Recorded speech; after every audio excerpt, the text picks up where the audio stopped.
السلام علیکم ورحمۃ اللہ وبرکاتہ۔ بسم اللہ الرحمن الرحیم، نحمدہ ونصلی علی رسولہ الکریم وعلی آلہ واصحابہ اجمعین، اما بعد۔ محترم بھائیوں، بزرگوں، دوستوں، دارالعلوم دیوبند کے محتمم مفتی ابو القاسم صاحب نعمانی کا ایک آڈیو کلپ میں سن رہا تھا۔ وہ طلباء سے خطاب کر رہے تھے اور اس درمیان انہوں نے بڑا ہی افسوسناک واقعہ سنایا کہ دارالعلوم دیوبند کے سابق شیخ الحدیث حضرت مولانا نصیر احمد خان صاحب رحمۃ اللہ علیہ 32 سالوں تک جو دارالعلوم دیوبند کی مسند پر درس بخاری شریف دیتے رہے، ان کا پوتا شکیلی بن گیا۔ مجھے اتنا افسوس ہوا یہ آڈیو کلپ سننے کے بعد میں، اور میں سوچنے پہ مجبور ہوا کہ واقعی میں بھی اللہ کے نبی صلی اللہ علیہ وسلم ان تمام آنے والے خطرات سے ہم کو آگاہ کر کے چلے گئے، اور احادیث میں یہ باتیں ہم کو ملتی ہے کہ قیامت کے قریب ایک زمانہ ایسا ہوگا، آدمی رات کو مومن ہوگا اور صبح ہونے تک وہ ایمان سے خارج ہو جائے گا، اور صبح مومن ہوگا لیکن رات آنے تک وہ ایمان سے خارج ہو جائے گا۔ یہ وہی فتنوں کا زمانہ ہے۔ اس کے لیے سب سے بڑی جو وجہ ہے، جو میرا ریسرچ ہے، آج تک میں نے جتنے بھی شکیلی دیکھا ہوں اس میں زیادہ تر آپ کو دیوبندی مسلک کے ہی ملیں گے، اور اس میں بھی بہت سارے وہ تبلیغ والے ملیں گے جن بیچاروں کو اصل جو دین کا مفہوم ہے وہ پتہ ہی نہیں ہے۔ دین کسے کہتے ہیں، قرآن و حدیث جو ہے اس کے مفہوم سے دور ہو کر جب وہ شخصیتوں کے ساتھ میں جڑے، دیکھو پرابلم کہاں سے شروع ہوتا ہے، جب ہم اپنے مدارس میں، اپنے اداروں میں قرآن اور حدیث سے جوڑنے کی بجائے اپنے طلباء کو اپنے اکابر سے جوڑتے ہیں، ان کی عظمت کے واقعات سناتے ہیں، تو طلباء شخصیات کے ساتھ میں جڑتے ہیں، اور انہی شخصیتوں میں سے پھر جو زندہ شخصیات ہیں ہماری، ان زندہ شخصیات کے ہی ہمارے ہر مجلس کے اندر تذکرے ہوتے ہیں، تو ہمارے جو سننے والے ہیں نا، وہ اپنی پسندیدہ شخصیات سے جڑتے جاتے ہیں۔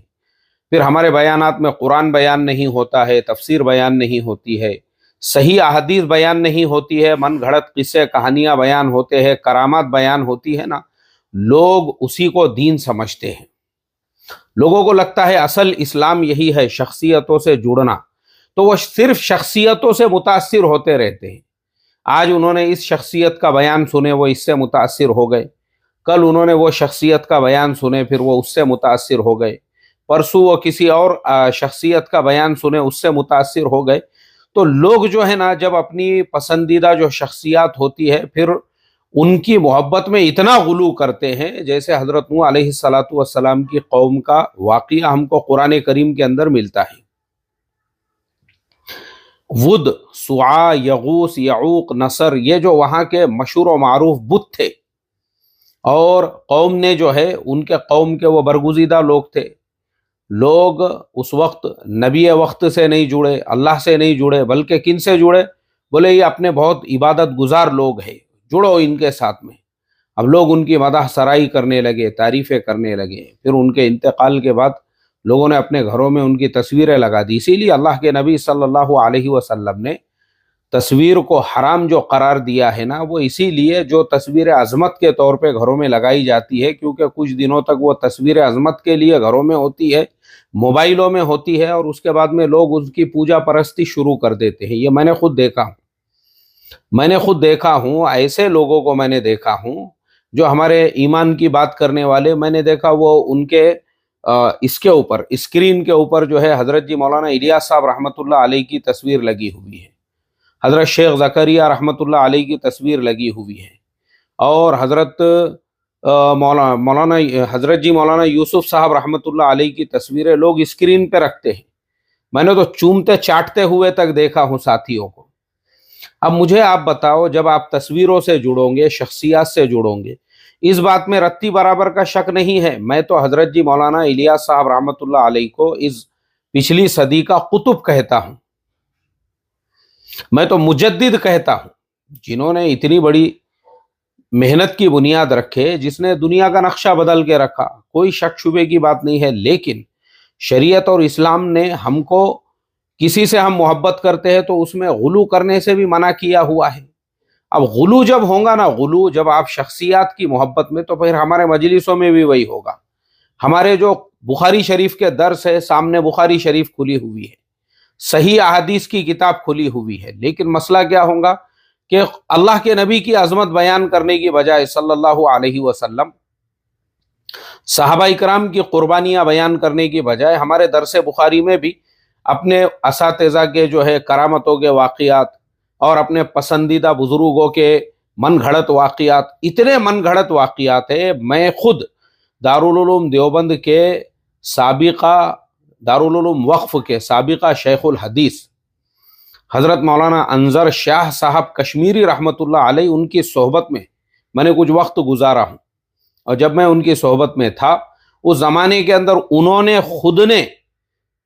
نے جو ہے نا علماء کی مجلسوں میں ایسے کئی واقعات سنائے، بولے جو آج عوام کے اندر گھڑے ہوئے واقعات ہیں، جو عوام نے اپنے اکابر سے ان کو جوڑ دیے۔ اس میں سے ایک واقعہ میں آپ کو سناتا ہوں، وہ حج کے سفر کا ایک واقعہ ہے کہ حج کے سفر پہ جا رہے تھے، اور بولے وہ روزانہ ایک پارہ جو ہے قرآن کریم کا حفظ کر کے تراویح میں سناتے تھے۔ اب دیکھو یہ ایک واقعہ جو ہے نا، میں نے ایک دوسرے مسلک کی مسجد میں نماز کے لیے گیا، جمعہ کے دن سفر میں تھا، میں جمعہ کا وقت ہو گیا، وہاں پہ بھی جو ہے وہ جو خطیب صاحب تھے، وہ اپنے مسلک کے جو بزرگ ہیں ان کے بارے میں وہی واقعہ سیم ٹو سیم، جبکہ میں بھی یہ جو ہے اب اپنے طالب علمی کے زمانے میں، اور میں خود یہ واقعہ سنا چکا ہوں، لیکن بعد میں جب ہم نے ان سب واقعات کی تحقیق کی اور جب ہم ایسے بزرگوں کی صحبت میں رہے نا، تب پتہ چلا یہ سب گھڑے ہوئے واقعات ہیں۔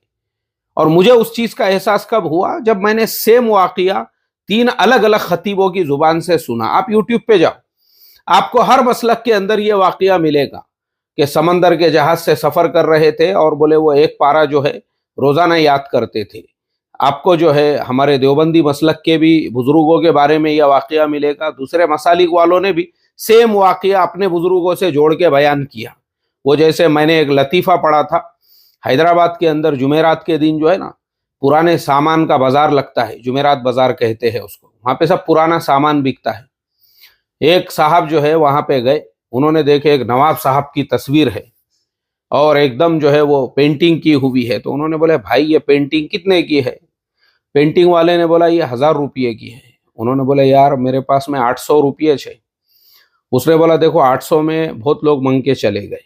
لیکن مجھے 1000 سے کم میں دینے کا نہیں ہے۔ اب یہ بیچارے کے پاس 200 روپیے کم تھے، یہ واپس آ گیا اپنے گھر کو۔ چند دنوں کے بعد اس کے ایک دوست نے سارے دوستوں کو اپنے گھر پہ کھانے کی دعوت دی۔ اب سارے دوست جو ہے اس دوست کے گھر پہ پہنچے، کھانا کھانے کے لیے بیٹھے دسترخوان کے اوپر، کھانا وانا ہوا، چائے کا دور جب چلنے لگا، سب صوفوں پہ بیٹھے، تو وہ جو مہمان صاحب تھے وہ بھی سب کے ساتھ بیٹھے ہوئے تھے، میزبان صاحب بھی سب کے ساتھ بیٹھے ہوئے تھے۔ اب جو مہمان لوگ تھے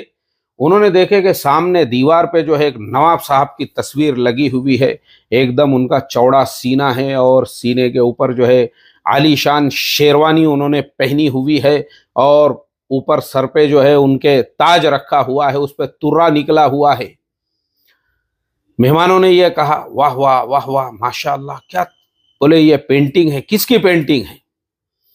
تو وہ جو میزبان صاحب تھے انہوں نے بولے یہ ہمارے پردادا تھے نواب ریاست علی خان صاحب۔ بولے واہ ماشاء اللہ، یہ تمہارے پردادا تھے؟ بولے ہاں یہ ہمارے پردادا کی فوٹو ہے، کی پینٹنگ ہے۔ اب وہ آدمی جمعرات بازار میں جس کے 200 روپیے کم پڑ گئے تھے، اس نے سارے دوستوں کے سامنے کہہ دیا، بولے یار 200 روپیے کم پڑ گئے، نہیں تو یہ میرے پردادا رہتے تھے۔ 200 روپیے کم پڑے، بولے آج یہ بجائے تیرے پردادا ہونے کے میرے پردادا رہتے تھے۔ سیم ٹو سیم ہمارا بھی وہ حال یہی ہے۔ پیٹرول بھرنے کا ایک واقعہ جو ہے نا، بولے وہ راستے سے سفر میں جا رہے تھے اور پیٹرول کی ٹنکی میں پیٹرول ختم ہو گیا تو وہ پانی بھر دیے۔ یہ واقعہ بھی میں نے 3 الگ الگ مسلک کے لوگوں سے سنا، خطیبوں سے سنا۔